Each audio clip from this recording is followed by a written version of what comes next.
AgroEG ile Bilinçli programına tekrardan hoş geldiniz. Tekrardan Tekirdağ Şarköy'de bilimsel tarımda Cansu ablanın yanındayız. Cansu abla ve tekrardan bir zeytinlik arazisi Suat abimizin yanındayız.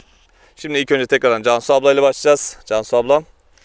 Öncelikle hoş geldiniz diyorum size de. Hoş bulduk. Bizi kırmayıp geldiniz. Yine zeytinliklerimizi dolaşmaya birlikte çıktık. Teşekkür ederim. Ben Cansu Güz, BT Bilimsel Tarım sahibiyim.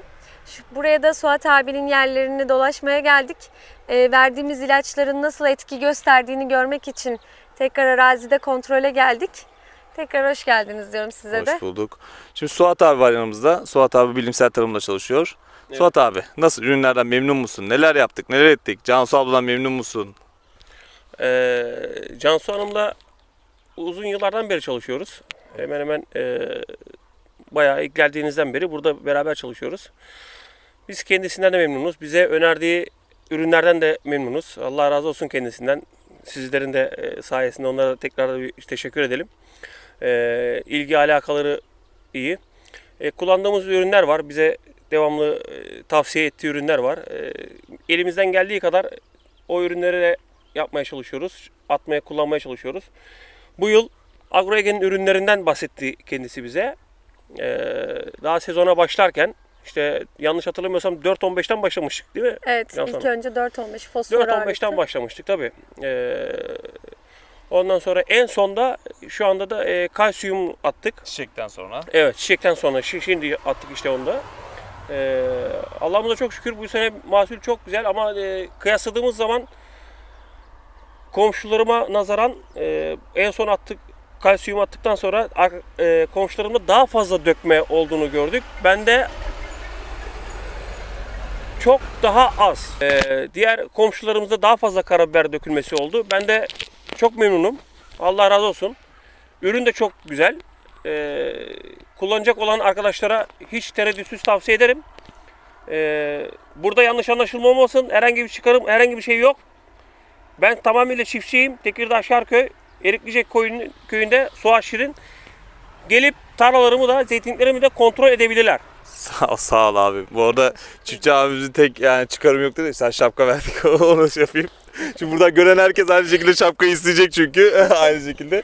Sıkıntı yok çiftçilerimiz. Herkese yetecek kadar şapkamız var diyeyim, o kadar değil. Benim kadar ürün alsınlar. Veririz yani, sıkıntı değil şapka. Şaka yapıyoruz burada. Şimdi bu çiftçilerimiz genellikle memnun olduğu noktalardan yine tekrarlıyorum. Abimiz yine tarlaya bakımını yapmış, kıştan bakırını atmış ve budamalar muazzam seviyede, üst seviyede güzellikte. Budamada her seferinde değiniyorum. Neden değiniyorum? Dal üstüne binmeyecek budamada. Şimdi açık olacak. Bazı abilerimiz var, özellikle yan komşularda vesaire kesmiyorlar, kıyamıyorlar değil mi Cansu abla? Evet, kesmiyorlar. Kıyamayınca da aynı şekilde dal üstüne biniyor. Bu ne oluyor biliyor musunuz? İlaç bir tarafa gelirken aşağı tarafa geçmiyor ya da güneş görmüyor. Aşağı tarafı güneş görmüyor. Güneş görmeyince nasıl oluyor? Küçük kalıyor, taneler dökülüyor. Budama burada çok önemli. Abiye tekrardan tebrik ediyorum. Buranın budaması sen mi yaptın abi? Tabii biz yaptık. Ekibimizle beraber. Vallahi sezonluk her yıl beraber çalıştığımız arkadaşlarımız var. Hep aynı kişiler. Aynen. Muhteşem bir budama görüyoruz yine aynı şekilde. Aynen. Bu konuda da değinelim. Budama gerçekten çok önemli. Özellikle zeytin ağacı için. Budamayı çok yanlış yaptıkları için bir dahaki seneye mahsul alamıyorlar. Aynen. Yani bu budama için gerçekten çok sağlam ekip kurmak gerekiyor. Çok düzgün çalışmak gerekiyor. Ve her sene aynı budamacı ile çalışmak gerekiyor. Çünkü nereden nasıl budadığını bildiği için bir dahaki sene o budama yerlerinden yapmıyor. Daha güzel bir form veriyor. Ortası açık oluyor. Dediği gibi Mert Bey'in dal üstüne gelmiyor. Ortası ne kadar açık olursa ve ne kadar güneş görürse o kadar iyi bir mahsul alırsınız. Aynen. Budamaya bu yüzden gerçekten çok dikkat edelim. Ne kadar iyi ilaç da kullansak budamanız iyi değilse maalesef ürün alımınız olmaz. Aynen. Ayrıca gövdelerde ağaçta yosun, yine aynı şekilde diyorum. Bunun için kış bakırı atılmamış oluyor genellikle. Gövdelerde yosun ya da halkalı leke. Bakın bu halkalı lekeyi tabii Cansu abla daha edebilir de halkalı lekeyi kaptırmadan önce bakırınızı atın diye ben uyarıyorum. Görmeden önce atın diyorum. Çünkü bu hastalık sinsi bir hastalık. Kanser gibi düşünün. Bir anda sarıyor ağacı. Sardıktan sonra bakır atınca da yaprak dökülüyor. Sonra ziraatçimiz de diyor ki yaprak dökülü diyor. Normal hastalıklı yaprak dökülecek bunlar diyorum. Aynı şekilde. O yüzden de bakır çok önemli.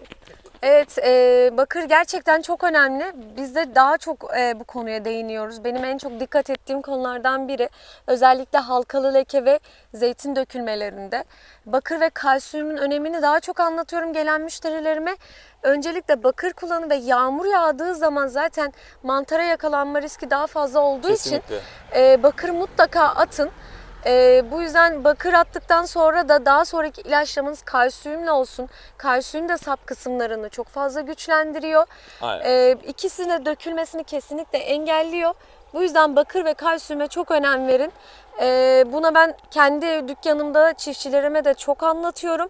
Çok da önem verdiğim bir konu.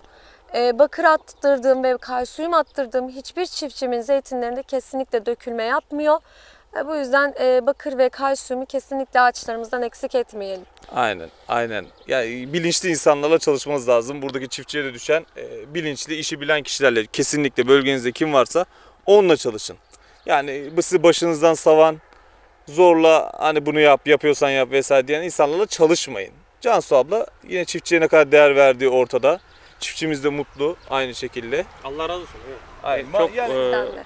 onların sayesinde ürün alıyorsak yani şimdi burada nasıl söyleyeyim ben size, Cansu burada diye söylemiyorum onu da, bize çok ön ayak oluyorlar, bilgileriyle olsun, takipleriyle olsun, arazimize geliyorlar, takip ediyorlar. İşte şu eksik, bu eksik, biz de onların dediklerini yapmaya çalışıyoruz. Takımız. Aynen. Takım oyunu. Aynen bak Takımız. süper. Bu da süper. Aynen. Bir takımız, takım oyunu. Bunu bir futbol maçı gibi düşünebilirsiniz. Cansu abla teknik direktör. Diyor ki Evet. böyle böyle yapın diyor. Aynı şekilde devam ediyoruz. Şimdi artık zeytinler defanstan çıkıp artık hücuma geçtik öyle söyleyeyim. Artık zeytinlerimizi büyütüyoruz. Bundan sonraki uygulamamızda potasyum olacak diye Evet. düşünüyorum. Büyütme amacıyla. Amino asit. Amino asit, potasyum, sıcaklık sitesini gidermek için deniz yosunu Deniz aynı yosunu. şekilde takviye edeceğiz. Son olarak Cansu abla söylemek istediğim bir şey.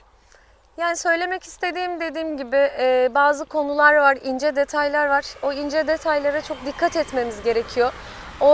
Özellikle ilaçlama zamanlarımıza çok dikkat etmemiz gerekiyor. İlaçlama zamanını geciktirdiğimiz anda gerçekten zeytin sineğinden kurtaramıyoruz, halkalı lekeden Aynen. zor kurtarıyoruz. Yani çok sıkıntılar yaşıyoruz. İlaçlama zamanına da özellikle dikkat edelim, Kesinlikle. kaçırmayalım ilaç zamanımızı. Çocuğunuz gibi düşünün bunları.